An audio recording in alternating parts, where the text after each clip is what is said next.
Welcome everyone. Thanks for joining. I'll wait a minute or two here as people are getting set up in the space. Thank you so much for coming to our program today on careers in the environment. And of course, thank you to our alumni for joining us. I want to also acknowledge that this has been a stressful year, and I'm sure everyone, our students and alumni alike, are working through various challenges in your individual lives.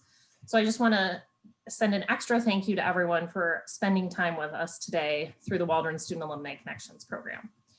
My name is Cassie Petoskey, and I'm the director of the Waldron Student Alumni Connections program, where our goal is to help Weinberg College students explore various career paths by connecting you with alumni who will share more about what they do. Also, just a quick shout out to students on the call. We have another panel program tomorrow on careers in social justice. So keep an eye out for information about that event soon. I'll send that out to you all momentarily. And lastly, we're going to save plenty of time for questions at the end. So please don't be shy as we get into that portion of the program. You can type in your question through the chat tab if you want me to call on you to read out your question. Or if you would like me to read your question, you can just send that to me in a private chat and I'll make sure that we get your question answered. Also, I will share out our alumni speakers' email addresses after in follow-up in case you'd like to, ask further questions and connect. And before we get into the panel where we'll hear from these great alumni, I'd love to just take a minute where everyone can set down their pens or take their hands off their keyboards or whatever you're doing and just take 2 deep breaths.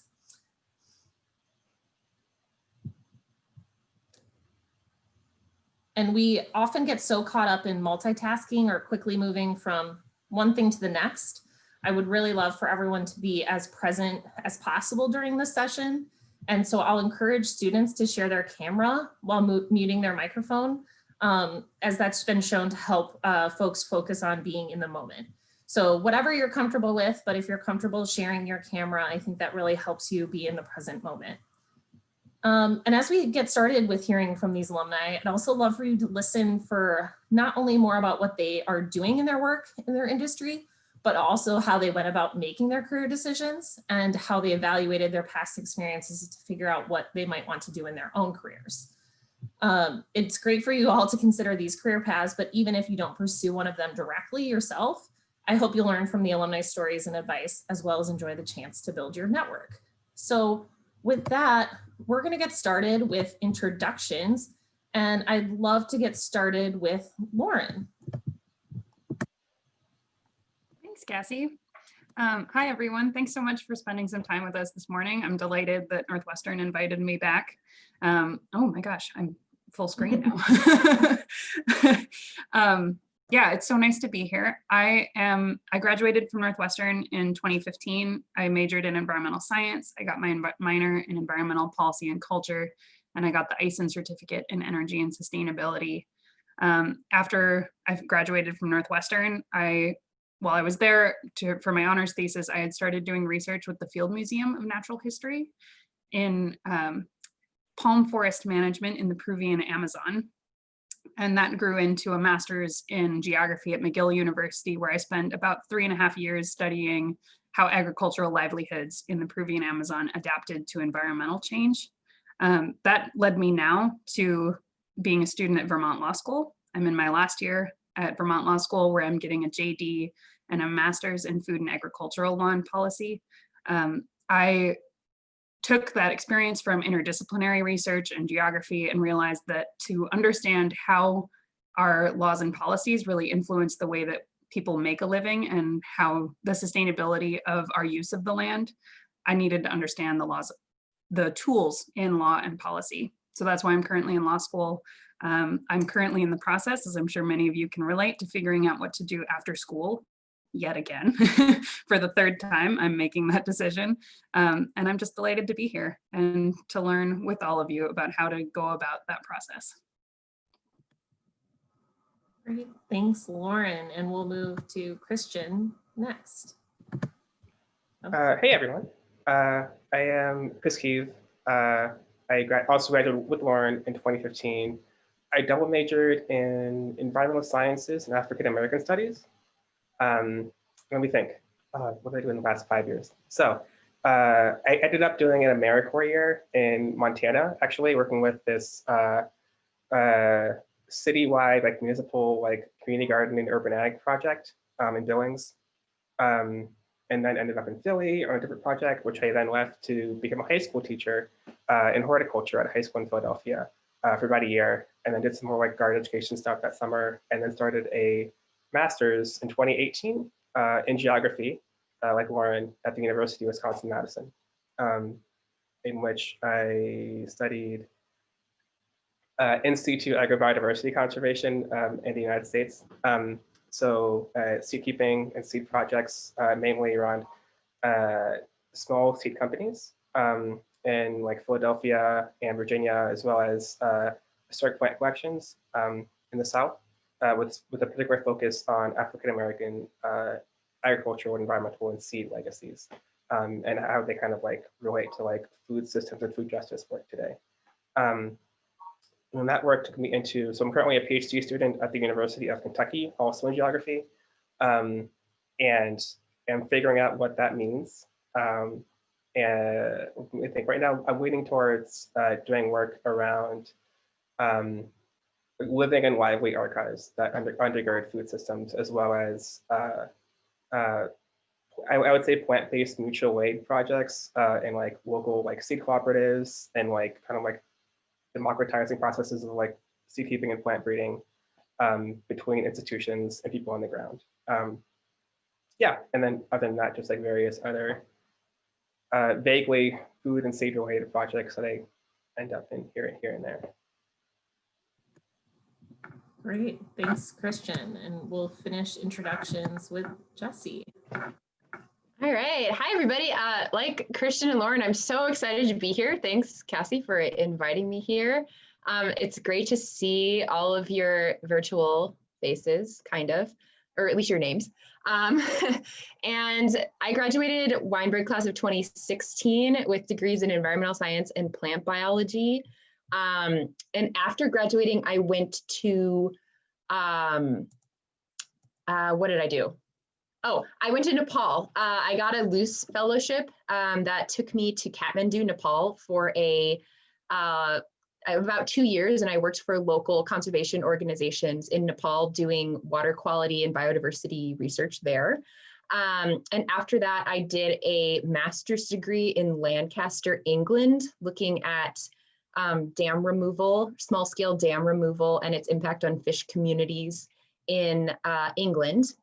And now I am a PhD student at UC Berkeley in the Department of Environmental Science, Policy, and Management here at Berkeley, which is fun.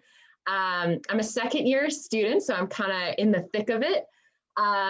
My first year I spent studying the Klamath Dam removal, which is a river in Northern California where there's a really large series of dams that are going to be removed, and looking at habitat restoration and fish communities there. But probably going to transition into some other sort of river restoration and conservation practices in the following year. Yeah, I think that's me. Great, Jesse, thank you. And we'll start with you with our first question. And I know you all mentioned like some of the things that you've been doing in the past few years.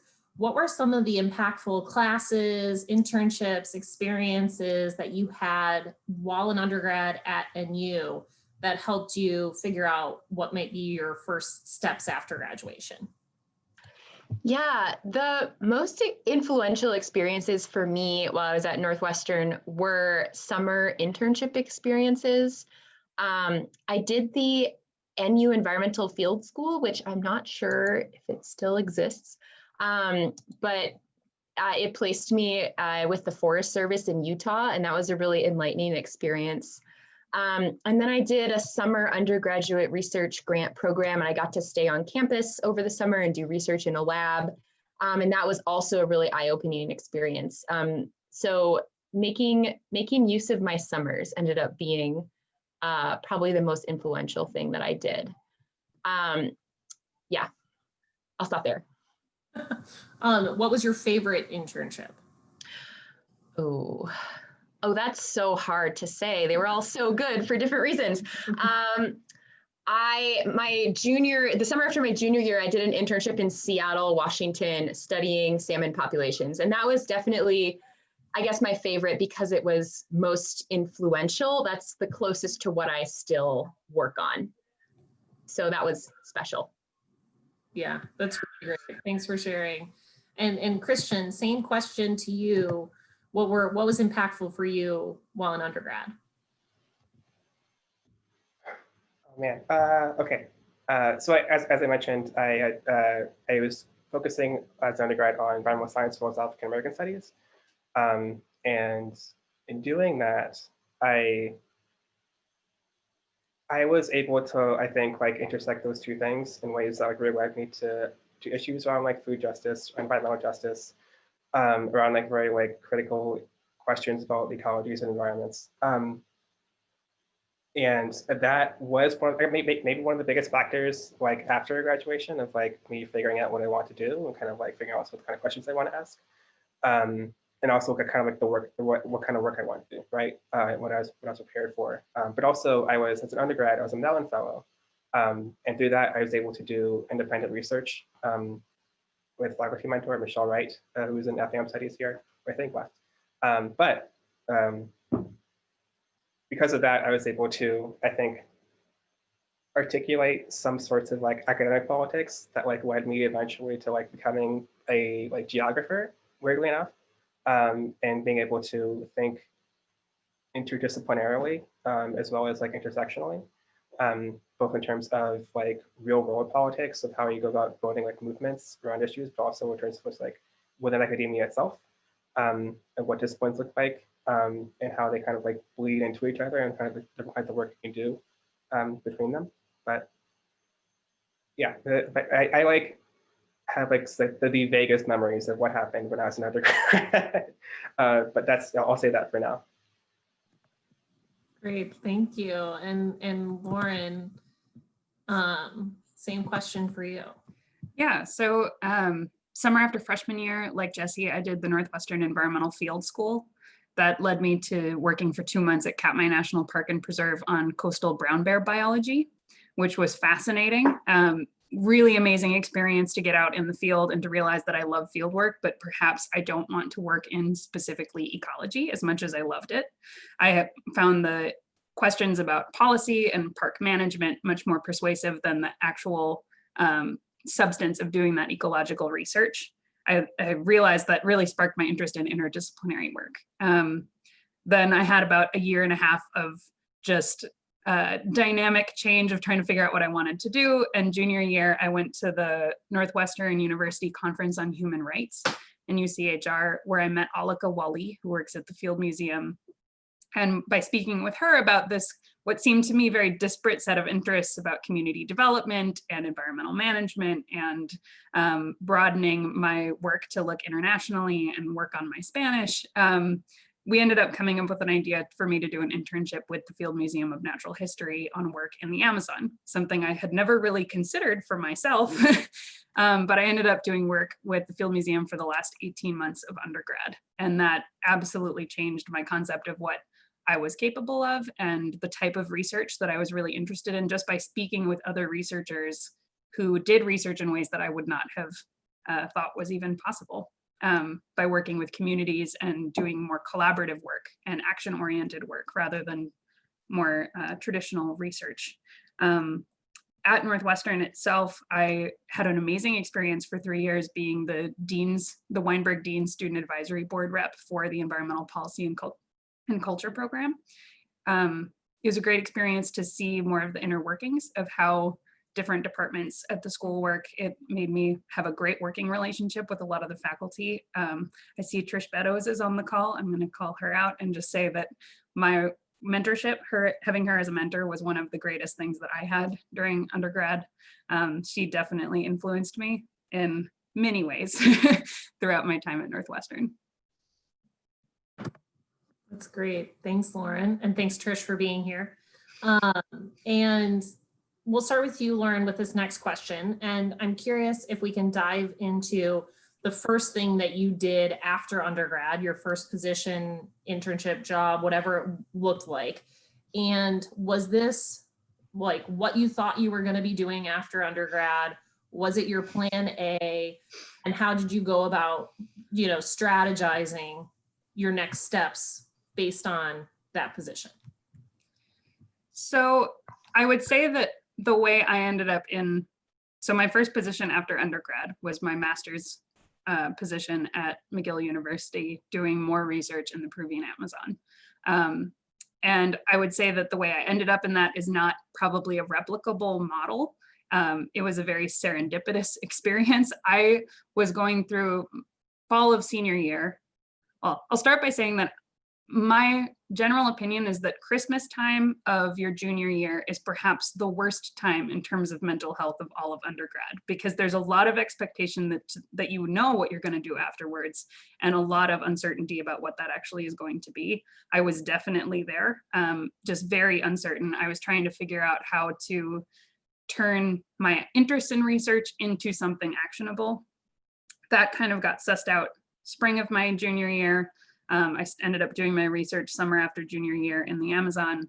And in the fall, I was trying to find positions at University of Wisconsin-Madison in ethnobotany, looking for different kinds of interdisciplinary master's programs, and nothing was working out. Everyone I talked to, their labs were full. They had no ability to do something. And then I got a text from my brother that he happened to be sitting next to one of the preeminent scholars in Latin American geography at a choir in Montreal. My brother's at the time he was an opera singer. And they happened to be chatting about how this guy was one of the most published researchers in my area of the Peruvian Amazon. And through that connection, I ended up talking to that professor. His name's Dr. Oliver Coombs. Within the next week, I was already flying up to see my brother a few weeks later in Montreal. He worked at McGill University. We met and I figured out my master's internship. So not replicable, but I would say that rather than trying to look for positions, it was very helpful for me to look for what questions I wanted to answer after graduation. What were the questions that were driving me? Not necessarily what position do I want to have, because that broadened my scope of what positions I was interested in, what types of graduate programs. It led to a lot of fruitful conversations with other academics and great networking by saying, okay, maybe you don't have a position in your lab, but I'm really interested in answering those same kinds of questions. Who should I know? Who should I talk to? Where should I be looking for these opportunities? That's really great, Lauren. And I want to dive into, when we get into Q&A, how you had, kept your confidence in that method, because I love that. How, what questions were you diving into rather than what position do you want? I love that story, but it also speaks to networking and in general, and it doesn't have to be always, the direct professional network. Sometimes it's your family network or your friends or peers. So that's really great. And Christian, what about you? Let's dive into your first role and whether it was plan A and all of those, what your thoughts about it. Yeah,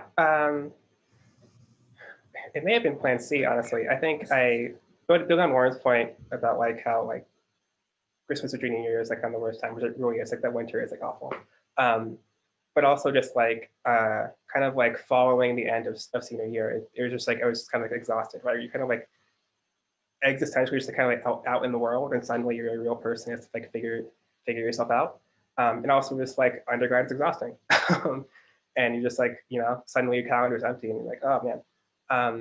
But I think I took a lot of time trying to figure myself out. So I was just applying to every type of job under the sun. I think my plan A, I wanted to work in conservation or something.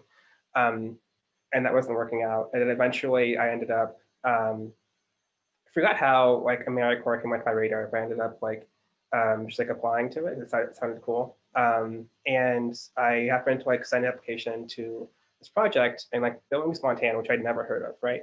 I'm from Florida, and I was back in Florida doing this. And I was interviewing with this woman who would become my boss, who was running this this like, I don't know, city community development program, right?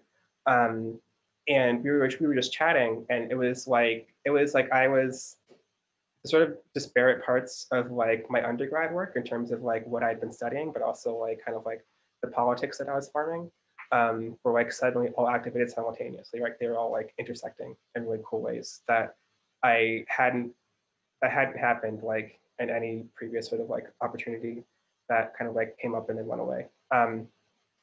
And so I just went for it, and I took it. And so a little bit more about that project. It was just like, so it was AmeriCorps Vista. So it wasn't direct service. So you're just kind of like running like a community-based project and usually for like either small nonprofits or city agencies. So mine was with the Parks Department. So I worked for the Parks Department of Billings, Montana as a federal resource, kind of coordinating and expanding their like urban ag and food security project, in which which was geared towards utilizing public lands within the city to give people space to grow their own food, who were living in, I hate the term food deserts, but the official term was food deserts back then, for living in food insecure neighborhoods, let's say, or food apartheid neighborhoods, I should say. But yeah, and that was just like, it was this really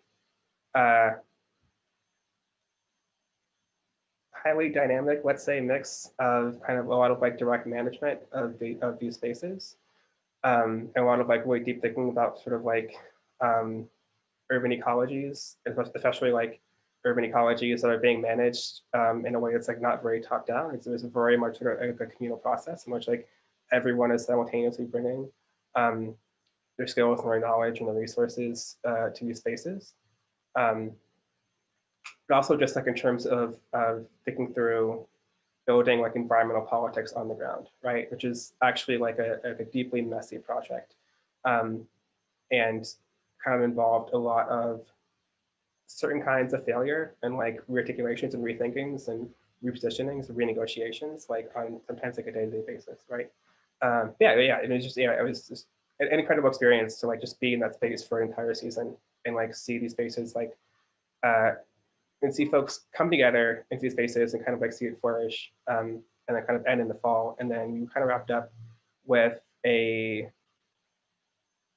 community, like a citywide community survey / like capacity building project around like building a sustainable like people-led or community-led like urban ag project in the long term. And it still exists. I know that it's still going. I still like follow their like Facebook page, I think. So that's cool. But yeah. Yeah, that's great, Christian. And you said it was your plan. It wasn't your plan A, maybe your plan C. So Yeah. how did this influence the next step? So yeah, that's a great question. So I actually wasn't, so that project was very much one of like this weird mix of like food justice work and like urban politics, which was not what I was like gearing myself towards as an undergrad at all, right? It just kind of like happened. Or I realized that like that was like a passion of mine as I was already in it, which is really cool. But I ended up building, so this is actually a really fascinating story. I ended up building a lot of like interesting, both like local, like really important local connections. So like I think I first got turned on to like, not the first time, but like someone, a like community stakeholder in that project was like a big influence in me thinking about grad school, which was already in my head, but I just didn't really know how to articulate what I want to do. But like someone I met there who had just happened to have like a PhD in like environmental psychology from like CUNY, was talking to me about grad programs and like intellectual formations that I should align myself with or not. And that was just a really kind of formative experience also, that just kind of happened out of nowhere. But also I ended up connecting, so this is gonna be a very strange story. I ended up connecting through Instagram, through these like posts about these garden projects, with this dude, Owen Taylor in Philadelphia, who runs the Instagram account @seedkeeping, which is how I started to like think about seeds critically. in like the role of seeds in food systems. And then like by coincidence, I happened to like move to Philadelphia following that project for a different project. And I just like slid into his DMs and I was like, hey, do you volunteer on your farm? He was like, yeah. And I ended up like working on this seed farm at the very beginning of the formation of this, of True Love Seeds, which is a small radical seed company in Philadelphia that works towards racial economic justice through profit sharing and rematriation of indigenous varieties and seed keeping of like culturally significant ancestral foods. Anyways, that work actually led directly into my master's project, which was about like the sort of like ecocultural significance of seeds and seed keeping and like agrobiodiversity as it gets practiced and enacted on like these kind of like often small and contingent spaces in the United States, right? Especially as it pertains to like people of color, especially Black and Brown folks, indigenous folks. Yeah, and then yeah, and that is potentially still a thing I'm working on in this PhD. That like, so there's a weird constellation there that led to like a really fun and exciting master's project in which I got funding to like go back there last summer, 2019, to like do field work for the master's, which was like a few months of ethnographic work on the seed farm, which is just like, I just wanted to go back to Owen's farm and hang out. I built an entire like master's thesis around that, which is awesome. But yeah, so yeah, it's one thing after another, I guess. That's great, Christian. So many things you said there are great insights for students, and you know, the casual connections through Instagram or whatever it may be that lead to other things. It's like you never know where your next step is going to come from or come out of. And I loved how you said too, you're like, I didn't know I liked it until I did it. I think sometimes, you know, that's, people say, you know, go with your passion and do what you want, when really sometimes it takes doing it to figure out what you're passionate about and, you know, leading you into a different direction. So I love that. And Jesse, let's move to you and hear about your first position role after undergrad and how that, you know, shaped your next steps. Yeah, definitely was very influential. I echo Lauren and Christian. It's just, sometimes stuff just happens. And you have to be ready to take opportunities when they come at you. My philosophy, like kind of fall of my senior year at Northwestern, I was like, okay, I need to figure out what I'm going to do. And I didn't want to put all my eggs in one basket. So I knew I wanted to go to grad school, but I knew that I also needed a break because I worked really hard at Northwestern and I was burnt out. So I just needed to not do school for a while. So I started off by applying to a bunch of different like fellowships, and I applied to some international fellowships and, you know, ones that would allow me to do conservation work and stuff like that. And then my next plan was to start applying for jobs. And I think I applied for fellowships in the fall, and then I probably started applying for jobs in like December, January, for like the upcoming summer. But then one of the fellowships called the Luce Fellowship, LUCE, it's kind of random, but it was only a 2,000 word essay. And so I applied for it because it was an easy application. And then they like did an interview, and then they liked me and they flew me out to San Francisco and they did an in-person interview. And it was like this really, I had to buy a suit. It was like this really intense interview process. And then they called me and they're like, hey, like, congratulations. Do you want to go to Asia next year? And I was like, whoa. So I was like, okay. And I went with it. And they ended up placing me in Nepal, in Kathmandu, with a work placement with a Nepali NGO called Wildlife Conservation Nepal. And I got on a plane 3 days after I graduated from Northwestern and flew to New York, and then I flew to Nepal, and it was the most terrifying thing I've ever done because I had never been to Asia. And it was really challenging and really eye-opening, and I loved it so much. Nepal is great. It's amazing.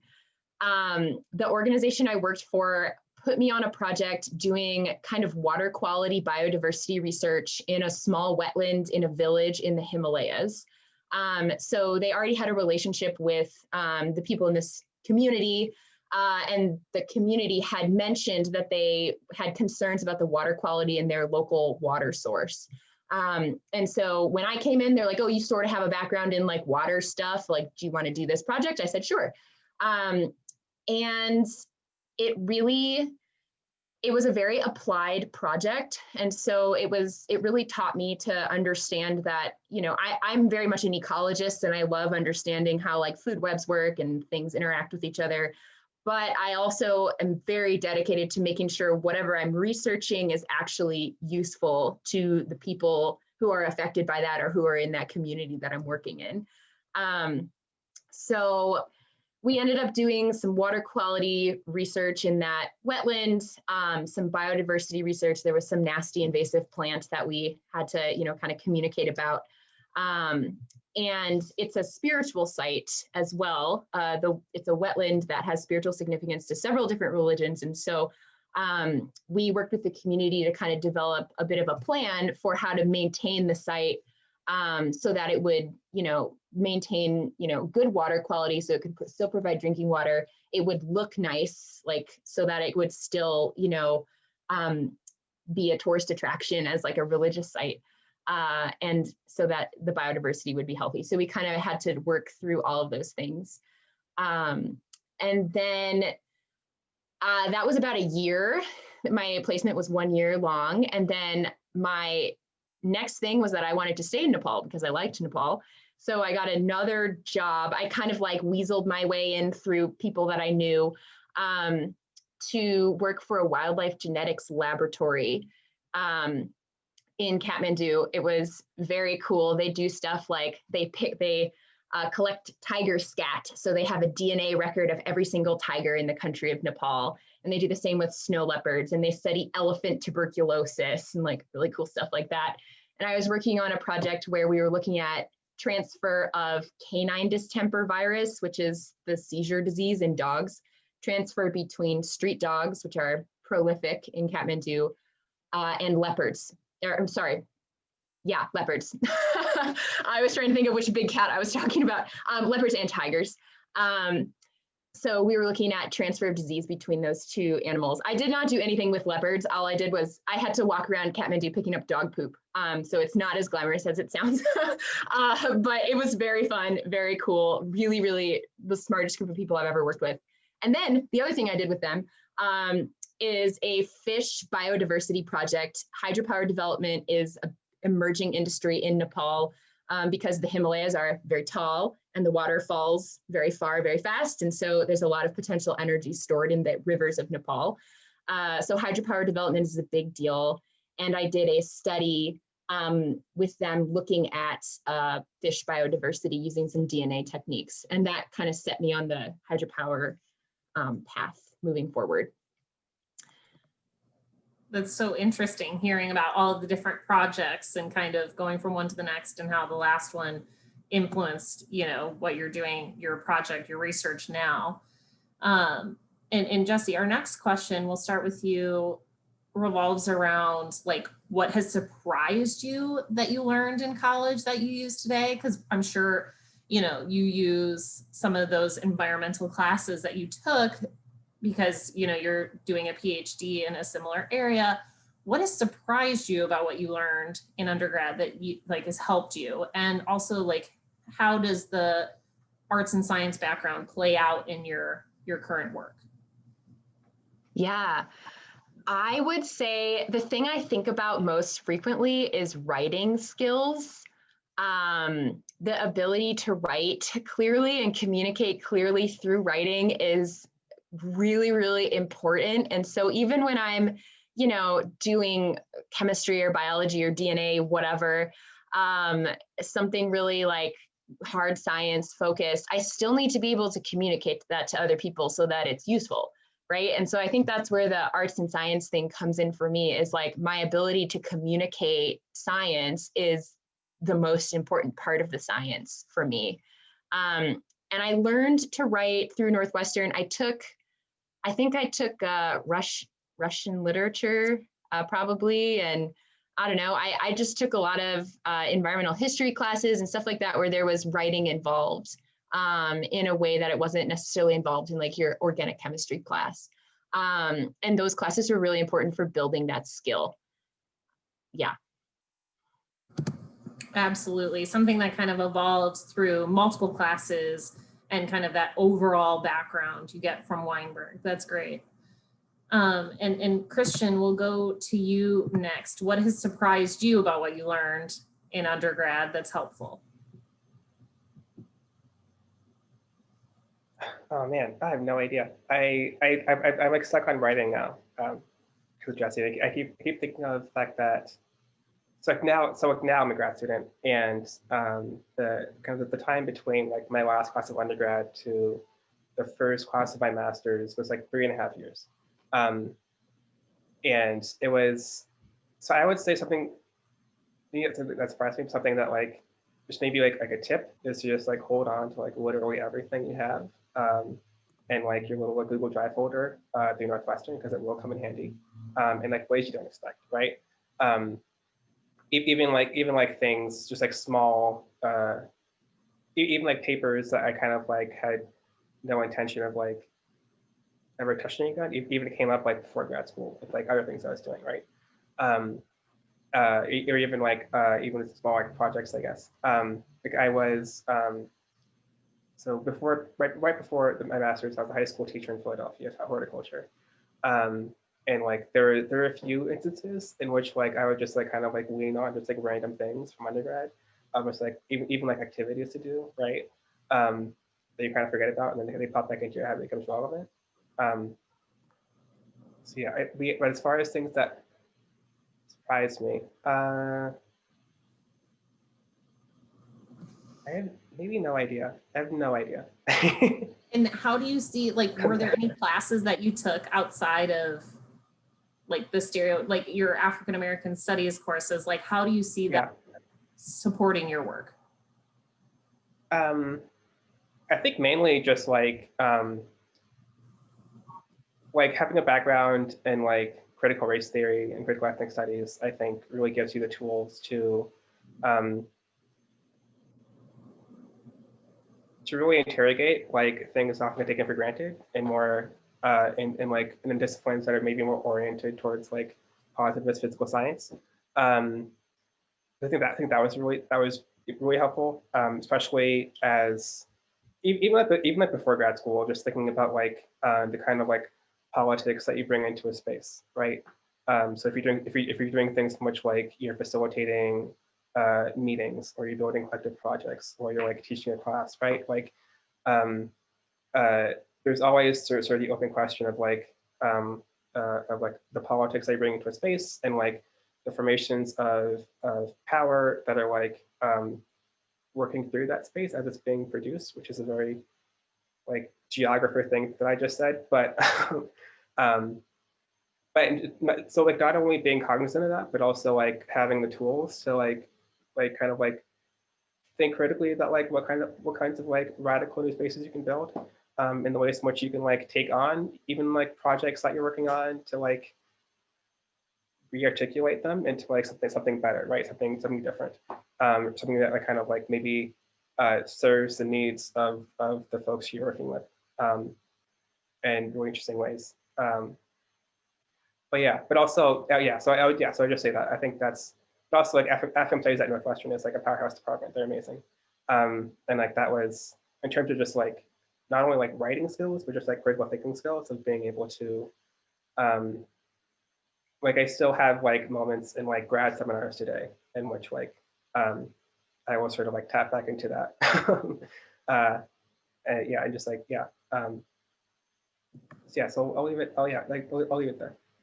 I love that. Yeah, tapping into like the writing, like Jesse mentioned, and the critical thinking skills, and how that plays out in, so many different careers, and even in, the various things that you're working on with careers in the environment. I think that's really helpful. And Lauren, what has surprised you about what you learned, and how does your arts and science background play out? Wow, I have a lot of things I could say. I think I use my arts and science background from Northwestern all the time.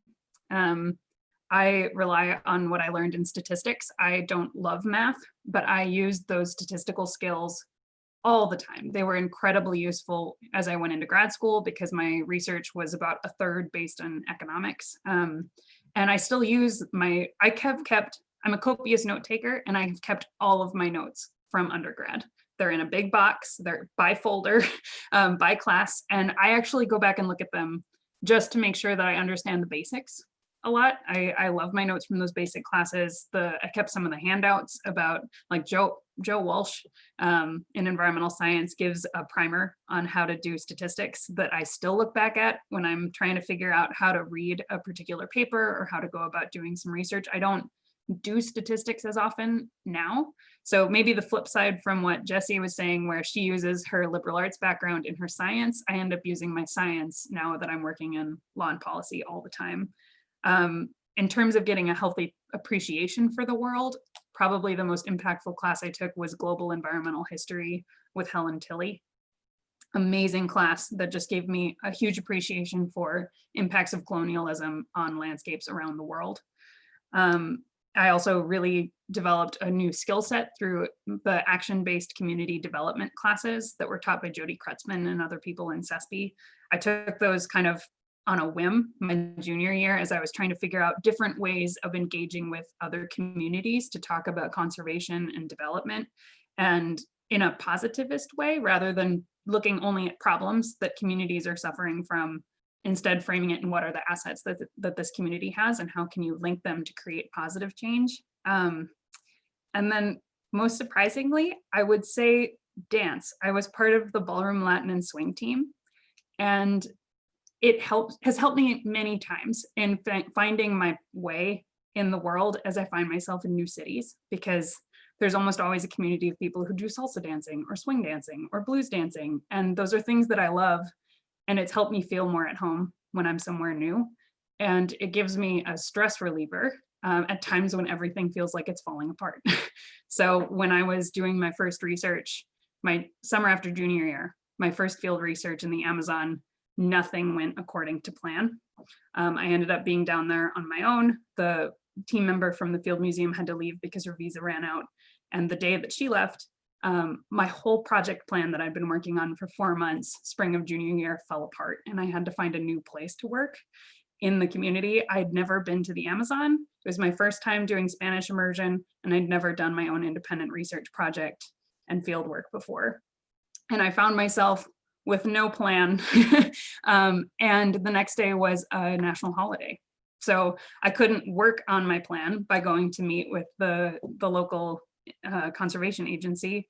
So I asked my research assistant if we could go out dancing, and we found a great place to go out and do some salsa dancing. I built some really great friendships with people that were in my host family that helped then support me as I tried to figure out what plan B was. And I am continuously surprised at the way that the arts experiences I had at Northwestern tie into me feeling like things are grounded and allowing me to be successful no matter what else is going on. Yeah, I love that, Lauren. Something that's seemingly so different that can really support you in pivoting and kind of figuring out and adapting within your career. That's great. And I'm going to ask one more question before we get into student questions. So I just encourage folks on the call to send in your questions as our alumni are answering this last question from me, whether it's to me in a private chat or over the public chat. We can take questions either way. And Lauren, my next question is around networking, because I know networking is different in every industry. And like you said, you know, there is definitely like the stereotype that you have to have some things figured out at a certain time. Can you talk through like when students should be thinking about networking for a career in the environment?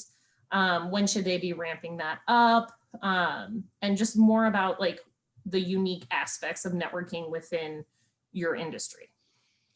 Yeah, I would say the more networking you do, the better always. I find that I'm pretty comfortable with networking, and I became more comfortable with networking after I realized that most people, especially people in environmental careers, really love to talk about what they do and really love to find new people to do that work with. So because I came to working in food and ag law and policy because every single major environmental and social justice issue connects to what people put on the ends of their forks. And I grew up on a farm in Minnesota, so I have a food and ag background that is very influential in the way that I consider my career. And when you're engaging in trying to work on those issues, there's always a need for more people to be doing that work. So like, I love it when people reach out to me to talk about where they could maybe find where they can use their skills and their assets to help work on these issues. And I've had that experience reaching out to new people. I'm going through a whole new wave of networking to figure out what to do after law school. And even people working at federal agencies on these issues are so excited to find out that there are new people looking to do this work and looking to work with them. So even if they don't have opportunities, they usually have at least one or two other people that they're happy to put you in touch with. And that was true when I was in geography, as well as when I was in grad school and looking at academic research, as well as now that I'm working in law and policy and more interdisciplinary work. So I say never be afraid to just send out an email. And that's where having that question that you're really interested in can be really helpful, because rather than just opening up an email and feeling awkward about saying, hi, I don't know what to do, please tell me what you did. You can say, hi, I know, I'm really interested in X, and I see that you've worked in something related to that. Could we talk about that sometime? Even if it's just for 15 minutes. It's really low stakes. Almost everybody has 15 minutes for a quick phone call.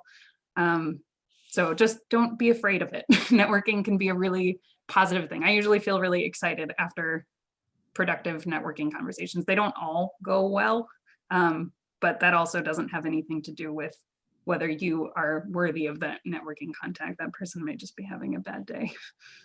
Yeah, and I love how you talk about how you get that energy after a good connection, because it is fun to talk about the things that you're excited about. So I love that mentality and encouragement. And Christian, I'd love to hear your perspective on networking in your field, and if you could share a little bit more about that.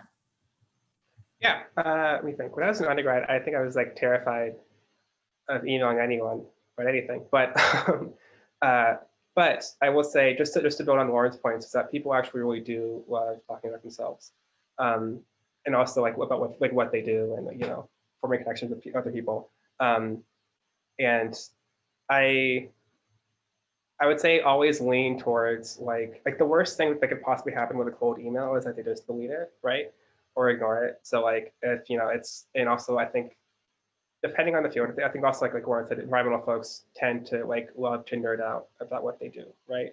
And they love to like bring other folks into the fold, or to like connect you to someone else who's doing X, So yeah, but also I would say there's that also, and this is, networking can like also oftentimes be very like weird and awkward. Depending on the context, like if you're at a conference, it can be like a weird like speed dating session between sessions. But like always have like an elevator pitch, right? Just like a little like blurb about like who you are and what you do, and what like brings you to whatever's happening in that moment. But also it's important to remember that like it shouldn't be like, you shouldn't approach networking as like a resource extraction, right? Or as like a means to an end. Like it's a conversation, and you should always approach it as something that's like reciprocal, right? Like it's not just like this person who is some sort of professional who is like has something potentially to offer you. You also have things to offer to them, right? That could be any number of things. That could be like a certain viewpoint. That could be a sounding board for an idea. That could be a potential like collaboration of some sort, or whatever. So I would say keep that in mind. That like networking, I think, always has the potential to like build cool new projects out of like both of your expertise, right? Like you're also like an adult in the world. with your own like expertise and knowledges and skill sets and like cool ideas, right? And that like you also are bringing something to like contribute that's very formative. And in my own field now, I would say, I mean, geography is like it's a very small discipline. So I think networking is like easier maybe a little bit because like it's sort of, because the networks are a little like, they're like weird and complicated, but also like very traceable. So that makes it a little more fun, I would say. And also like as you like progress through your life, you kind of like have like a much more acute sense of like who you are, and what you do and what you care about, and you can like bring that, to like encounters with people in like a very genuine way, right? Which is really important and useful to keep in mind. But yeah. I love that, Christian. I love that you talk about like the being genuine in those conversations. And I love what you said about networking is not a means to an end. You know, so often we're talking about it on campus with students where it's like, you need to network to get a job, you need to network to get this or do this, when really it is that back and forth, and people are getting, you know, alumni love hearing what's going on campus and what are you studying, you know, what are the new classes, like there are so many things that can go back and forth in those relationships. So I love that concept. And Jesse, we'll finish this question with you around your thoughts on networking and how that's helped in your industry. Yeah, I mean, I think you should always be hustling. You always got to network, always got to meet people. You know, I hate networking though. I am such an introvert. I view myself as socially awkward, although I don't, hopefully not, people don't actually think that about me. I don't know, but I hate conferences. I still do the thing where sometimes I just have to go hide in the bathroom because I can't talk to people anymore. I did that at the most recent conference I was at in February. I had a lunch period where I hid in my car because I like couldn't talk to people anymore. But I, you know, have those periods of rest and also have times where I'm like, okay, I'm going to try to meet 3 people and try to talk to 3 people at this conference. And just really making the effort to put yourself in those spaces. Right now, it's really hard because it's coronavirus and we can't go anywhere in person. But attending Zoom meetings like this, where there's an alumni panel or going to an online conference or even networking with other students at Northwestern can be valuable. Networking with your professors, like show up at office hours, you know, all of these little things that you can do to meet people and make a connection. You never know what connections are going to be valuable. And so I find that even though I really don't like networking, I, you know, try to put myself in situations where even if I'm not trying, or even if I'm kind of hiding in the bathroom, I'll probably at least meet 2 people. And that's useful. More is better than less. And keep in mind, you know, everyone has something to share. Everyone likes talking about themselves. Absolutely. And also no one got to where they are without other people's help and without their network. Like none of us would be here if we didn't have a network and people who lifted us up and who were willing to talk to us on the phone and answer our emails in great detail. You know, there are people out there who will do that for you, and like people who will pay it forward for you. So don't think that you're supposed to do this alone, and don't think that you're not supposed to ask questions or supposed to have all the answers right now. That's what networking is for. It's for getting the answers. I will also say the other person to network with people to network with while you're at Northwestern are your professors, especially if you're someone like me who's like going into academia, not into academia, but going to grad school, or even just applying for anything. You're going to need recommendation letters, and the only people you've really interacted with for the last 4 years are your professors. So keeping in contact with professors can be really important as well.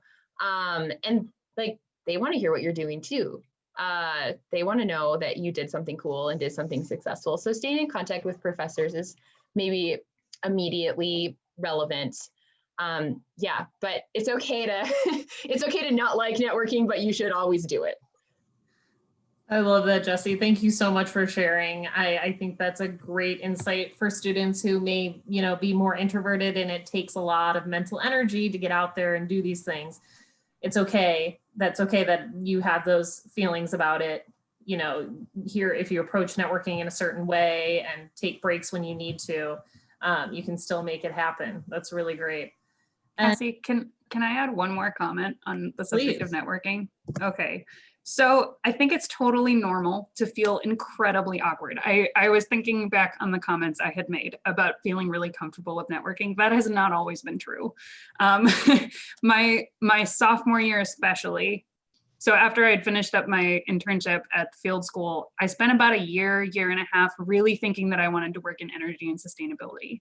And I kept going to I went to a few energy-based conferences on campus. And I remember the first one I went to, I felt so incredibly awkward. I didn't know anyone there. I ended up talking to the main keynote speaker for way longer than was appropriate because I didn't know anyone else in the room, and she was nice enough to sit down and have lunch next to me.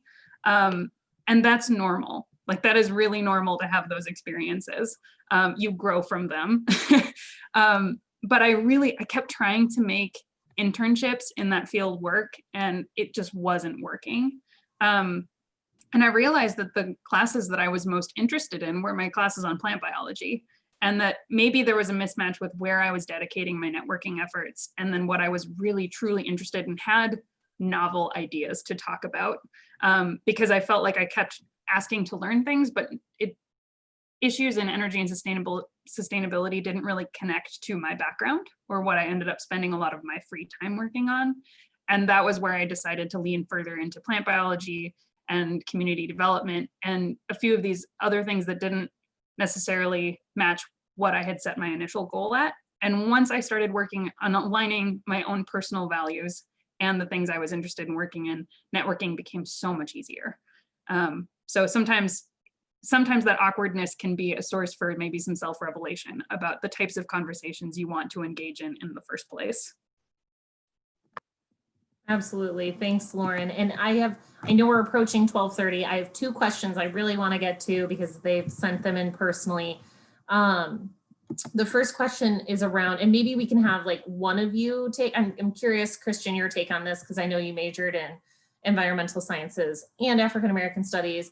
This student is particularly interested in energy policy and combating climate change. Do you think a specialization in sociology would be useful, either in your experience working with people who focused on sociology, or if you could envision ways in which sociology would be useful?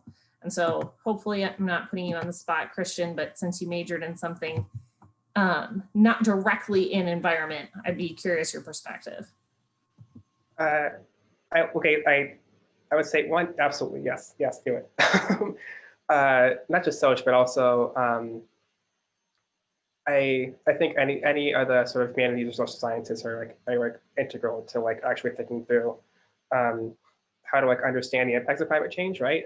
Especially around, sorry, there's a fly in my home, and also kind of the differential impacts, right? And also how that ties into kinds of like organizing both on the ground, but also like locally and regionally and geopolitically around how to adapt to like increasingly precarious environmental conditions, and also how to like how to move forward, right? Or how to like build political power to like actually address climate change in a real way.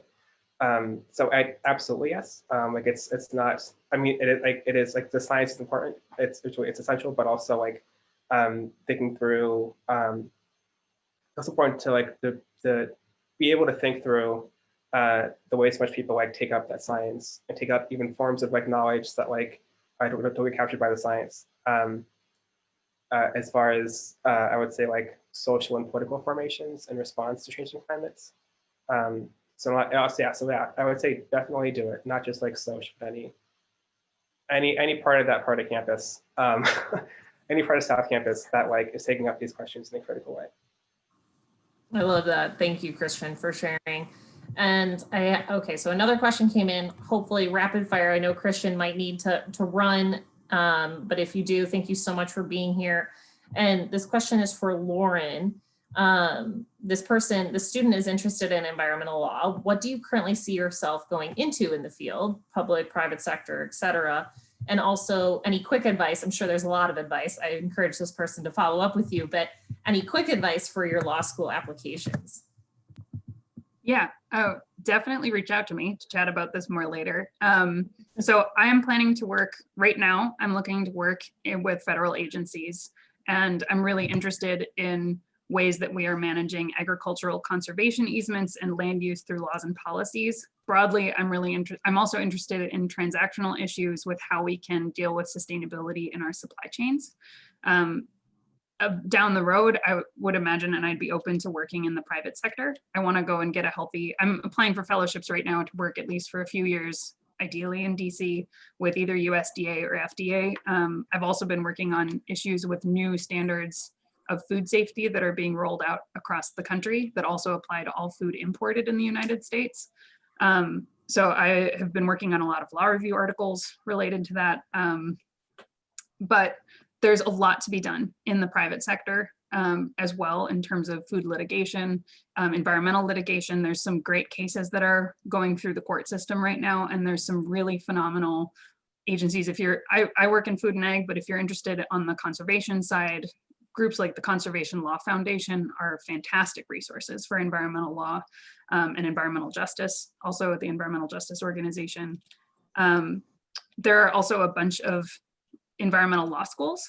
So I would recommend looking for, a lot of people say to apply to the top 10 law schools and just go with that. That's the advice I got when I was an undergrad. I was planning to apply to law school as I graduated, and I was working on the application to come to Vermont Law School when I ended up deciding to go do a master's in geography instead. But I chose to focus on Vermont Law School because it's one of the top environmental law schools in the country. They offer 56 courses related to environmental law, which is more than any other school in the country. And that specialization is incredibly helpful when you're going to work in an environmental law field versus if you're trained in basic commercial law or criminal law, you may not have the substantive information about the way that we regulate the environment and our food and ag systems if you don't have the opportunity to take those classes and do that networking. I mean, I've gotten much better networking by being at a specialized law school than I think I would have at just a standard top 10 law school. So reach out if you want to chat about your application, how to pick programs. Happy to talk at another time. That's great. Thank you, Lauren. Definitely encouraging them to reach out. That's helpful insights, definitely. And Jesse, last question to you. This student was wondering if the internship program that you mentioned was the NU Environmental Field School. Was that right? Mm-hmm. Yeah. Perfect. And this student is studying engineering, but also really interested in environmental research. Have you ever worked alongside with engineers? Oh yeah, all the time. Absolutely. Engineering is very relevant. I guess for a specific example, I do a lot of river restoration work, and you need to consult with engineers before you restore a river because there's usually a structure or a house or like someone lives near the river and you really don't want their house to get flooded. And so you need to restore a river channel to look more natural, but you also like can't flood this person's house, right? So you bring in an engineer to help understand and help do that. And that's just like the most immediate example that I was thinking about yesterday, but it comes in all over the place. There's definitely a lot of room for engineers to be involved, for sure. I know that Northwestern has a really good civil and environmental engineering program. I worked with a lot of people in that program. There's just a lot of places to be involved as an engineer, for sure. I actually have a peer in my cohort at Berkeley who she's working on like sustainable water resources, but she has a civil engineering background. That's awesome. That's so great. I'm so glad we were able to ask you this question. And I just want to thank you all again, our great alumni, for being here with us today. You shared so many great insights. We'll be sharing out the recording of today's session with students after so they can follow up. And quickly for students on the call, we're going to send you all a Grubhub gift card. Normally we like to buy you guys lunch while you're at these programs, and we can't do that because we're not in person. So we're sending you a Grubhub gift card in lieu of buying you lunch. Please take advantage of that. And of course, thank you for being here. And thank you to our alumni for sharing your great insights. We really appreciate it. And we'll share out contact information, and hopefully more connecting will happen from here. So thanks again. Go Cats. Go Cats. Thanks, everybody.